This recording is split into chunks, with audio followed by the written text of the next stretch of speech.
The U.S. economy may be in the midst of what some analysts call a sweet spot, says Bankrate.com's Mark Hamrick on Skype. Well, I think the U.S. economy, if anything, is frankly a little boring right now. And that's not necessarily a bad thing because it is not too hot and not too cold. But the challenge is accelerating economic growth to support higher wages. Wages have barely grown since the economic downturn. Part of the problem is that some jobs are in higher demand than others, leading to what IHS market chief economist Nariman Baravesh calls a two-tiered job market.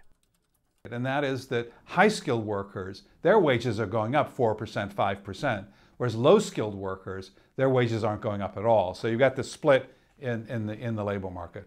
Despite the historically low unemployment rate of 4.4%, average worker pay has risen only 2.5% over the last year, one of the lingering effects of the Great Recession, which resulted in about 9 million people losing their jobs.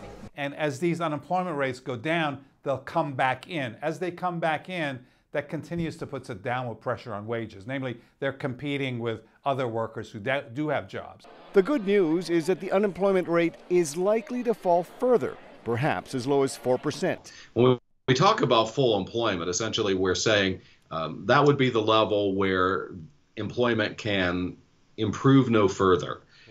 And if we look at any number of different measures here, there are areas that we think we can improve.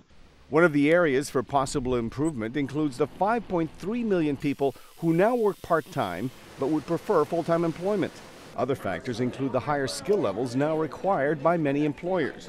The other involves our increasing reliance on automation, which research firm PricewaterhouseCoopers says threatens to replace nearly 40% of all U.S. jobs in the next 15 years. Arcega for VOA News, Washington.